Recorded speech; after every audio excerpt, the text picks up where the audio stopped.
My name is Rita Sullivan. My maiden name was Rita Ann Roby, and I was born April 15th, 1942. My father always told me that income tax day was in March when I was born, but unfortunately, all of my memories are that I was born on income tax day, April 15th. Growing up, I lived in Richmond Hill in a house that my father grew up in. And I still remember the address and the phone number, 127-26 103rd Road, Richmond Hill, New York, 19. They didn't have zip codes back then.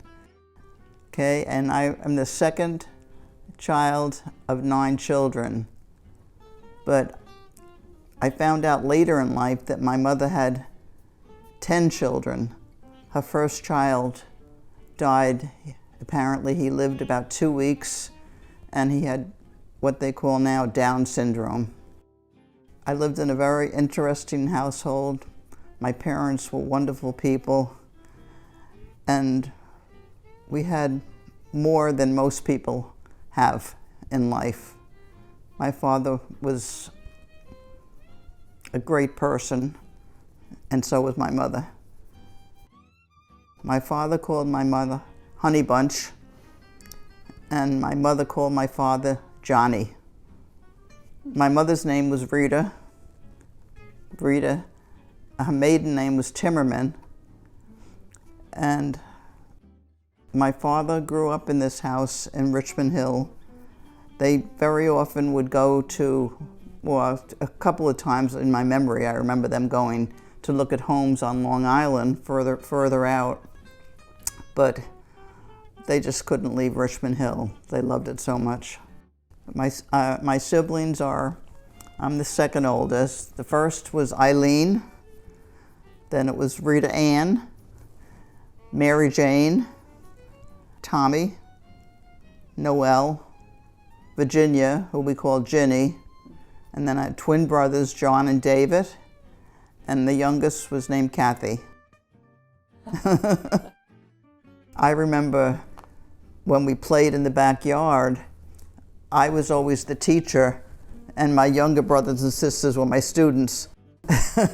So at some point I thought I was going to become a teacher. But then also at some point I changed my mind and I decided that I would become a nurse. My father's father, he died. He was working as a construction worker on the Brooklyn Bridge, and he was the first one to die. And then his wife had 6 children, and she died a few years later of malnutrition. It was during the Great Depression. They both died in their 30s, apparently. My father, as a teenager, went to work and helped to raise his brothers and sisters. I feel that they probably didn't have any child protection laws in those days, and so he started working as a teenager. And he worked for a company called Matthew Bender in Manhattan, which was a law book firm. I remember him telling me that he started out in the mailroom, and he worked his way up. He was the top salesman at Matthew Bender and Company. And I remember going with him on weekends to binderies to see how the books were being made. I have a lot of memories, my childhood. I remember going to dancing school. I remember I played the violin, and I never really liked it too much, but I played it, and after my father died, I never picked it up again.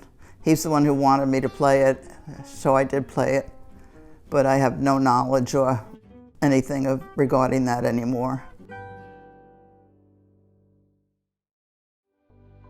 My father passed when I was 17 years old, and I was a student nurse in Manhattan at Roosevelt Hospital when he died, and he was a patient there at Roosevelt Hospital also. I remember him coming to my capping ceremony, and 2 weeks later he died. He had metastatic cancer. I don't know how my mother did it, actually. She was constantly cooking breakfast, lunch, and supper. For dinner every night, we ate in the dining room, and she cooked a 5-course meal every night, from soup to the entree to dessert, which was a home-baked cake and a home-baked pie, or jello and pudding. My life was quite an experience. Everything, I don't ever remember having an argument in the home. We were not allowed to, I guess, because I don't remember any arguments. My parents were wonderful people.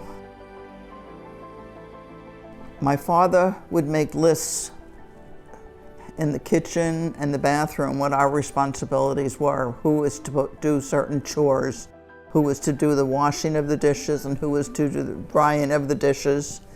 And if any kind of dispute occurred, which I don't ever remember it happening, then we would have to do something. I remember my father used to threaten us if any disagreement arrived, but nothing ever did that I remember. After dinner, my mother would do laundry, and she would come out to the living room with her arms full of diapers, which were for, I guess, my twin brothers, John David, and the youngest, Kathy, and we would fold the diapers every night. We had a TV. The TV became very popular at that time in probably the late 40s or early 50s. It wasn't a big screen, and maybe it was like 12 or 15 inches, black and white. And we used to sit on the floor around the TV. I remember one particular incident that my sister Ginny was born while we were watching Six Gun Playhouse. That was one of my memories. I do remember that my father used to travel on business trips occasionally, a couple of times a year, and my mother always went with him. So it became like a little vacation if they were in Florida or California. And we had a nanny come in and take care of us. For the first couple of years I remember, the nanny was a grandmother of one of my, a student who was in my class. And then I remember we had a male nanny, which was fine. I remember him, I don't remember either of their names now, but they took care of us while my parents were on their vacation or business trips. Oh, we played outside the house, we played ball. We had a neighbor across the street who was a cranky old man who used to steal our balls if they went on his property.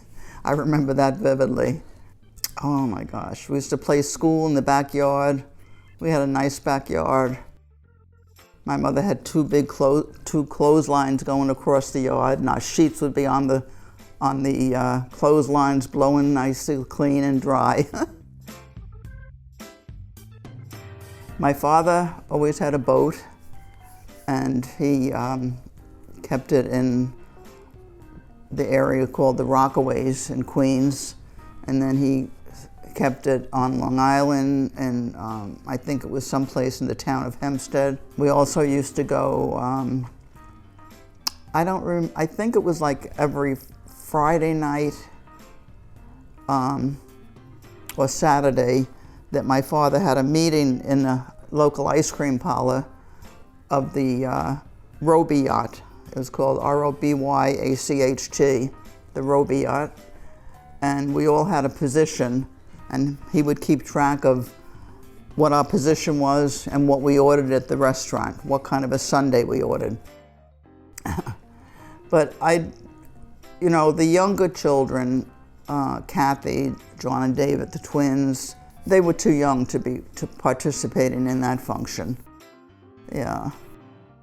When the fall came, the boats came out of the water and put up on like a horse, a wooden horse, and we used to have to scrape the barnacles, sand the barnacles off the bottom of the boat. My father went out on the boat every weekend. Sometimes he had his friends with him, but most of the time it was his family. We used to get a new car every couple of years. I used to think that it was probably that we needed a bigger one. And when my mother didn't drive then, she didn't learn to drive until after my father passed. But my father used to have us singing in the car. We sang all the old songs and also 100 bottles of beer on the wall. And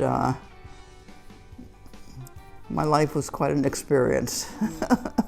When I was in nursing school, our recreation director arranged for us to do a musical of all the Rodgers and Hammerstein songs and plays, and we had a very famous couple who were young at that time. I was 17 or 18. They were probably in their early 30s, mid-30s. His name was Bob Fosse. I can't remember his wife's name now. But they choreographed the entertainment that he was producing. And he told me at that time that I had a very beautiful voice, and I couldn't believe it, but he insisted that I do a single song, which I did. And I guess it's from singing in the car all the time.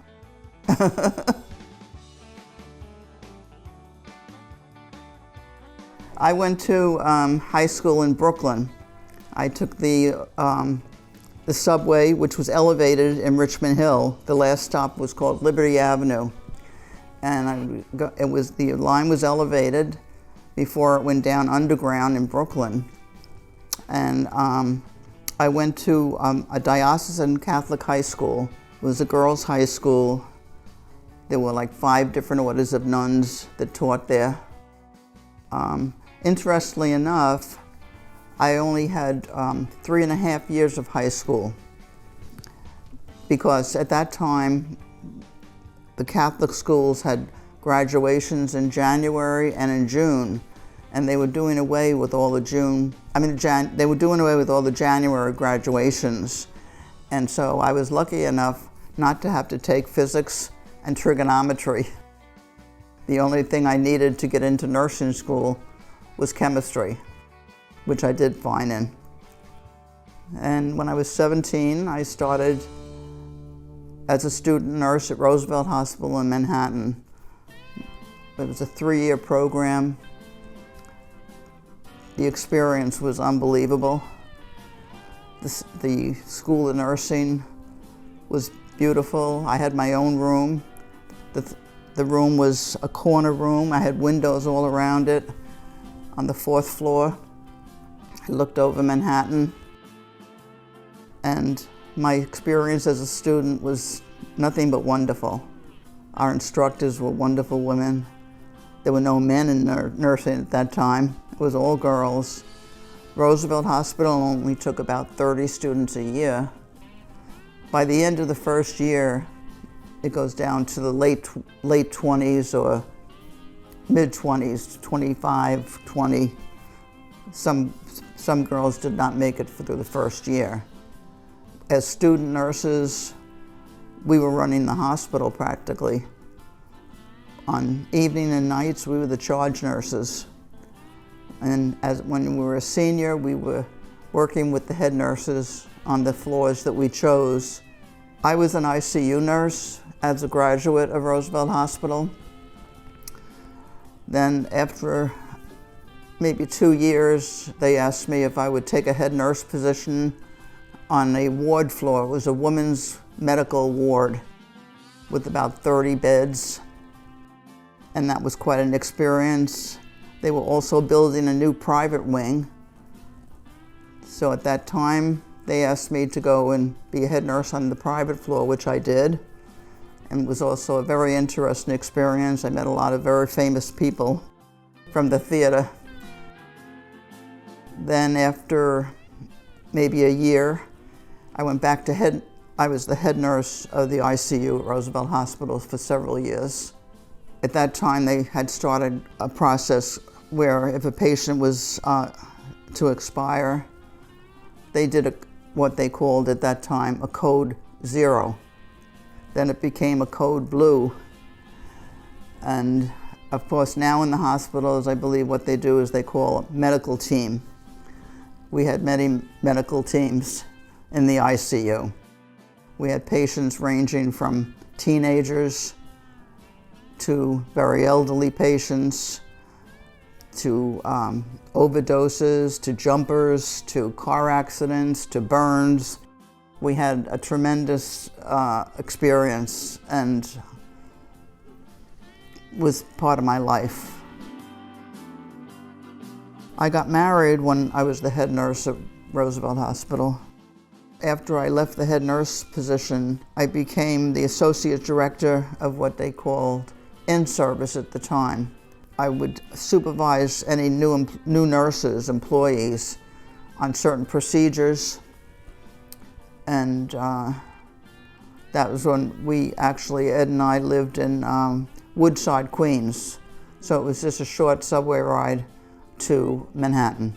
There was a tremendous nursing shortage when I was a student and when I was a young nurse in the late 50s, early 60s.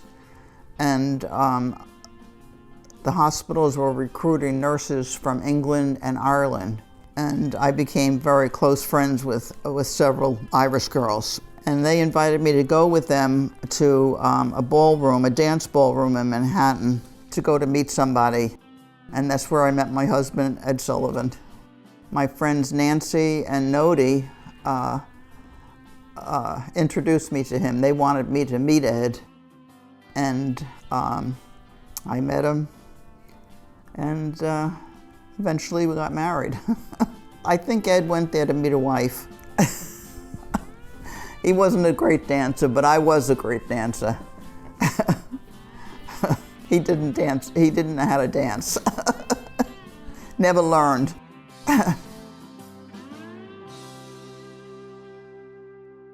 Ed was I don't know how to describe him. He was a bit of a character, had a joke for everything. After we met, I used to go to the nursing office once a week to pick up my paycheck, and he always had a card there waiting for me, a funny card waiting for me. While we were dating, briefly in the beginning, I went to California on a trip to visit my aunt and uncle. And when I came back, he met me at the airport. So he checked with everybody when I was coming back, and I guess things got started going then. Ed and I got married on June 11th, 1966. We got married at my parish in Queens, St. Benedict Joseph Labre. And we had a small wedding. It was family and a few close friends. We had a home reception at my mom's house for cake and cocktails. And then that evening, the wedding party. And my immediate family, we went to a dinner in a local restaurant that was prearranged affair. I think it maybe was 20 people, something like that. I was 24 when I got married, and Ed was 30. He was 6 years older than me, 6.5 years, I think. At that time, when I got married at 24, that was considered as an older bride. Now, today, that's probably more the common age for girls to get married.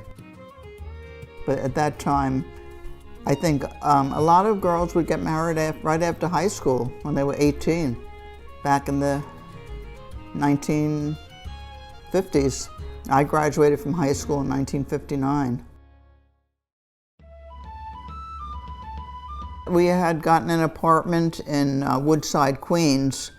My best friend was a nurse from Roosevelt Hospital.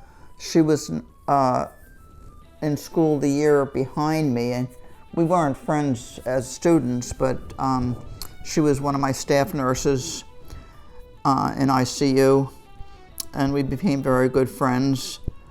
And her name was Phyllis Filacco. And her parents lived about 3 doors down for us from where our apartment was. They had a house. Then I became pregnant with my first child, Brian, and Phyllis was his godmother. And we were very good friends for many years, but Phyllis and her husband moved to Atlanta, Georgia, and life just went on. We were living in Woodside, Queens, and then my daughter, whose name was Mary Jane, but we call her Janie, and everybody else calls her Jane, was born exactly a year after Brian. Brian was born April 28th, 1967, and Janie was born April 23rd, 1968. And then when Janie was several months old, we bought a house in Valley Stream, Long Island, a little Cape Cod house that we lived in for 35 years. We were there several years before my mother bought a house across the street from us, and she still had 3 living at home. She had John and David, the twins, and my sister Kathy. The 3 were, I think when she moved there, they were in college at the time.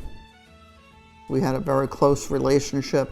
We did a lot for Nana, and she did a lot for us. She would cook meals for us, kept her going, and it was our pleasure to have that relationship with her for many, many years.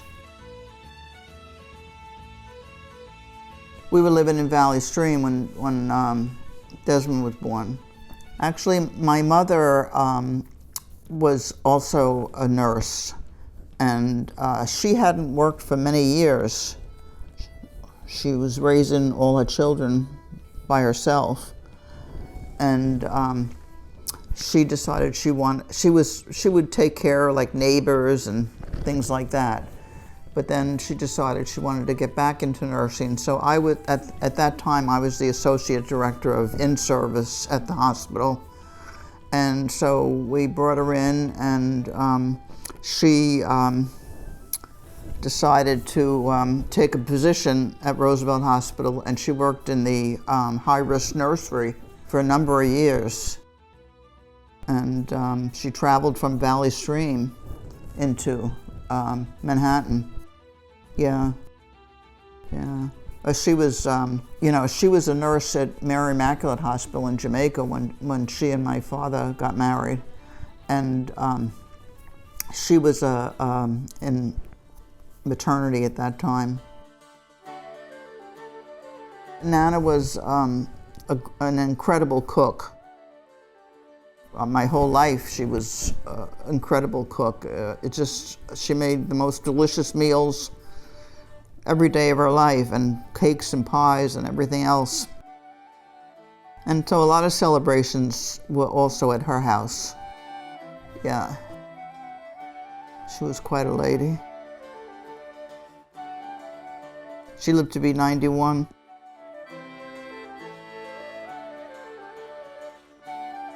I used to work on the weekends when Ed was home. He took care of the kids on the weekends. He very often would go to his mother's house in Brooklyn, and she would cook them a big dinner. He would let me sleep late. I guess I worked 4 to 12 at that time in the hospital. And he came in the house, and I said to him, "Where are the kids?" And he said, "Oh, they're in the car." And I said, "Well, where's the car?" He said, "It's in front of the house." I said, "No, it's not. Where are the kids?" Brian had gotten into the front seat of the car. I think he was about 3 years old, and drove the car down the block. And Janie was jumping out the window. We were the third house on the block, so it went down to like the first house.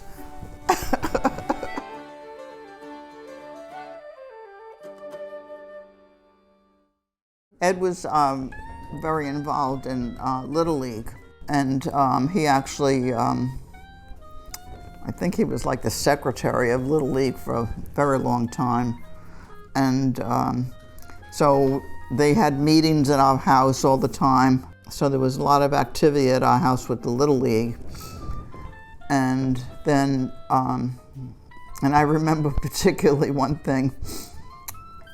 We had a picnic table in the backyard. It was a redwood picnic table with benches. And I went out into the yard one day, and there was a package underneath the table. And it was full of Little League uniforms that Ed had put. He didn't know where to put it, and he put it in the backyard under the table. And all the paint from the redwood table went into the package and destroyed all the uniforms. Then Ed also taught religious instruction, CCD, at our parish, which was St. Boniface in Elmont. And he did that for quite a number of years. I don't know how much religion he taught them, but he taught them about life anyway.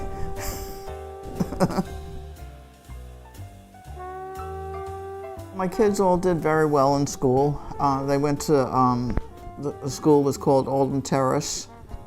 That's where we lived. The area of Valley Stream was called Alden Terrace.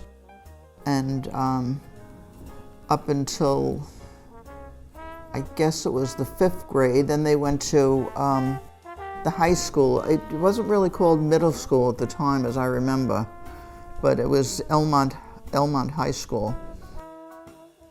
But then Brian had decided that he wanted to go to an all-boys Catholic high school.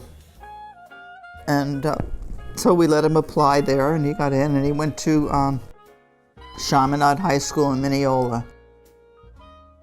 Then Janie decided she wanted to go to a Catholic high school, and she attended Sacred Heart Academy in Hempstead. And then Desmond also went to Chaminade High School. And Brian from high school, from Chaminade, was a Catholic boys' high school. He went to Notre Dame in South Bend, Indiana. And Janie, after Sacred Heart, went to Scranton University in Scranton, Pennsylvania. And Desmond, the third child, went to SUNY Oswego, upstate New York, right on Lake Ontario. And they were all happy in the colleges that they went to. Happy for them. We never had any problems with our children. They were always well behaved. Brian was a little cantankerous, but he still is. It started when he was born, or before he was born. We led a simple life, I guess you could call it. When the children were little, I belonged to a bowling league with my friend who was also a nurse at Franklin General Hospital where I worked. We would bowl every week. I would bring the children with a lunchbox full of food for them to eat while they were in the background while we bowled. My daughter took dancing lessons. I remember taking her for dancing lessons at Miss Ann's house. And she had some dancing recitals that we went to. We were always at Little League games, rain or shine. They were held at the Alden Terrace schoolyard. We would go for pizza every Friday night like every other family. We had several restaurants on Rockaway Avenue in Valley Stream that we would frequent. After Ed and I were empty nesters, we would go there more often.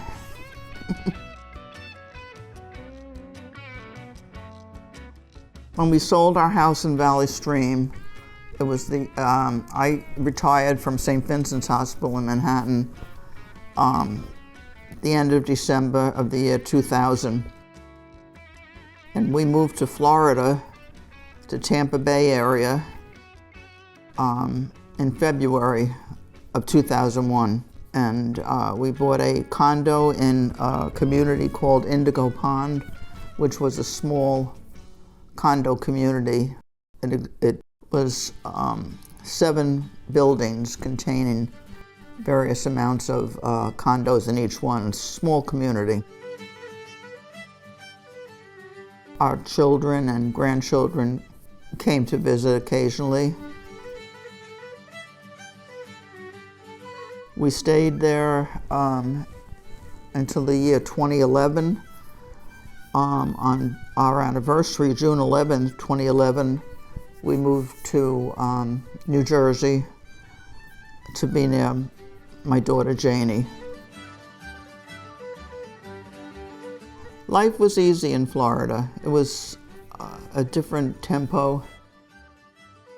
We enjoyed ourselves, went to parks, went to movies, went bicycle riding a lot, went to the pool every day. At some point we joined the YMCA, which was across the road from us. We enjoyed being in Florida. We went to a restaurant very frequently called Daddy's Grill. It was almost cheaper to eat there than to prepare food. And we became friends with all the waitresses and the owner, and it was a different lifestyle. And I'm glad we did it. But I'm glad to be here near Janie. She's a very big help to me.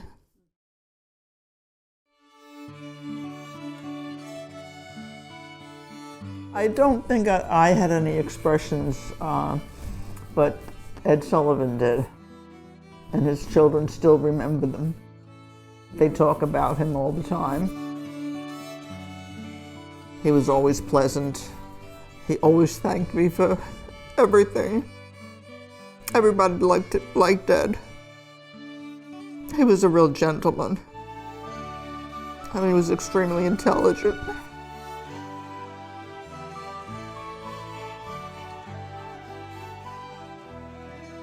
He was Irish. His parents were both Irish immigrants. And he was quite humorous.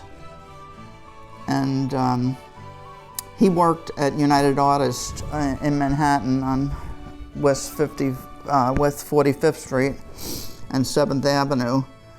And he used to come in contact with a lot of very famous actors and actresses who at that time would come to his office at United Artists to pick up their paychecks. So he had encounters all the time with actors and actresses that he would talk about. He was not the handiest guy. He didn't know how to use a screwdriver, but that made some aspects of life a little difficult. But somehow we got by. But then his boys followed in his footsteps, and I don't think they know how to use a screwdriver either. Ed was a good husband and a good dad. He was very involved with the kids all the time. He passed 5 years ago, but he's a vivid memory.